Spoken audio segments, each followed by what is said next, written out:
Hello friends. Daily dictation के लिए channel को सब्सक्राइब कर लें। यह डिक्टेशन 5 सेकंड बाद शुरू होगी।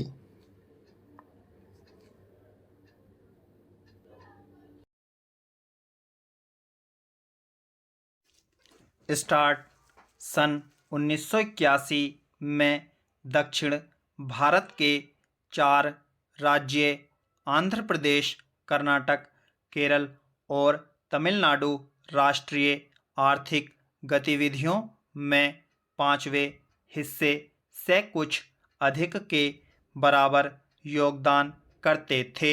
अब इनकी संख्या 5 हो गई है क्योंकि तेलंगाना आंध्र प्रदेश से अलग हो गया है।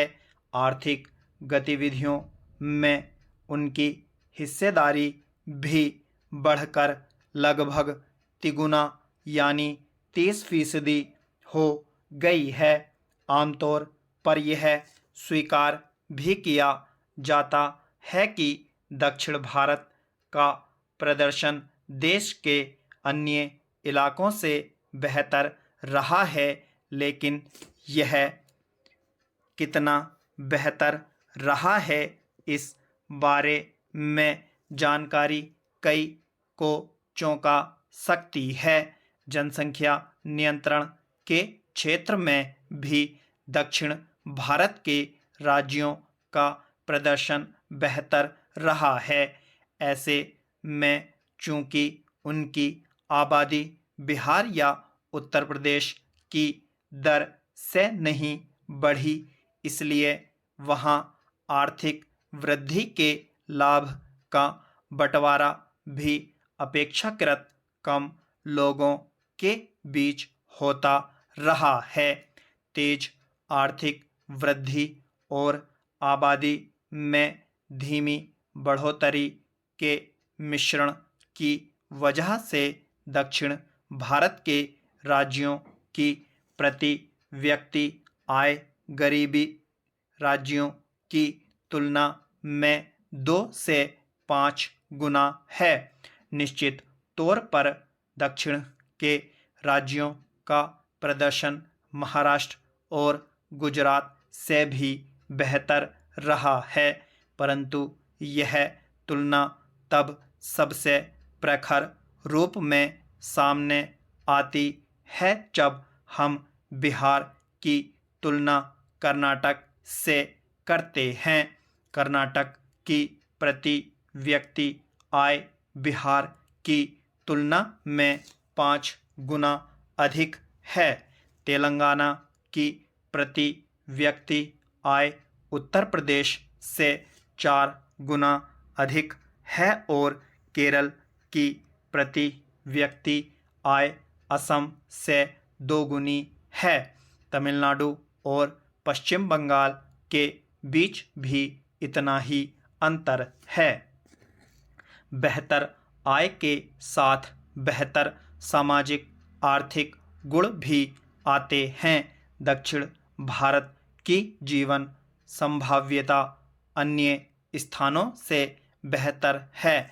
वहाँ साक्षरता दर भी काफ़ी बेहतर है और दक्षिण भारत की महिलाएं उत्तर भारत की महिलाओं की तुलना में औसतन एक संतान कम पैदा करती हैं। निश्चित तौर पर कम से कम 2 राज्यों में प्रजनन दर 2 बच्चे प्रति महिला की प्रतिस्थापन दर से कम हुई है। इसलिए समय के साथ दक्षिण भारत के राज्यों की आबादी कम होने लगेगी, जबकि गोदावरी के उत्तर में यह नर्मदा की तुलना में इस बंटवारे का बेहतर मानक है। आबादी बढ़ती रहेगी। ये असंतुलन अन्य असंतुलन पैदा करते हैं। मसलन राज्यों द्वारा जुटाया जाने वाला कर राजस्व झारखंड की आबादी केरल के बराबर है, लेकिन उसका राजस्व आधा है। मध्य प्रदेश और तमिलनाडु के बीच भी ऐसा ही है। राजकोषीय शक्ति में यह असंतुलन आंशिक तौर पर केंद्र की ओर से होने वाले स्थानांतरण से होता है। दक्षिण के 5 राज्य केंद्र के वस्तु एवं सेवा कर संग्रह में 1/4 के योगदानकर्ता हैं, लेकिन केंद्र की ओर से राज्यों को दी जाने वाली राशि में उन्हें छठे हिस्से से भी कम मिलता है। अगर केंद्र के संसाधनों का असमानुपातिक बंटवारा नहीं हुआ तो गरीब राज्य और अधिक पीछे छूट जाएंगे।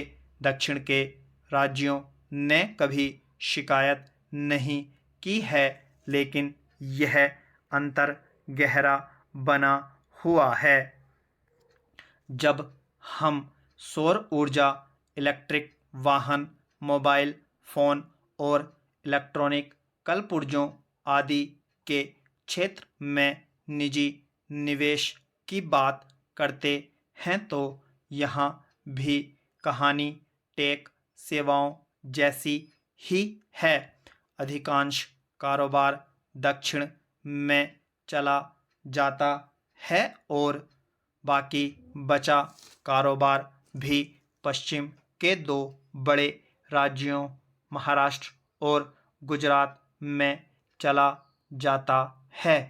कुल मिलाकर पूर्व के राज्यों के लोगों के पास यही विकल्प रह जाता है कि वे पश्चिम और दक्षिण भारत जाकर मजदूर के रूप में काम करें।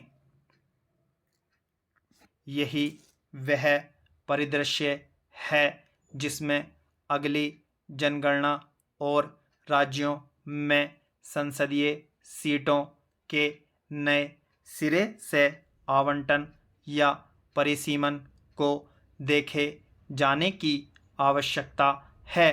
आज दक्षिण भारत के राज्यों के पास करीब 1/4 सीटें हैं, लेकिन आबादी कुल आबादी के 5वें हिस्से के बराबर है।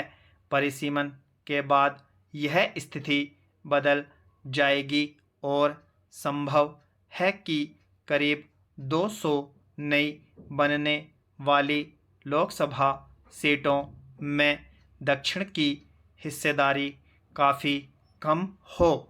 इसके अलावा लोकसभा में उत्तर के अधिक आबादी वाले राज्यों का दबदबा होगा, जहां सामाजिक आर्थिक हालात कमज़ोर हैं।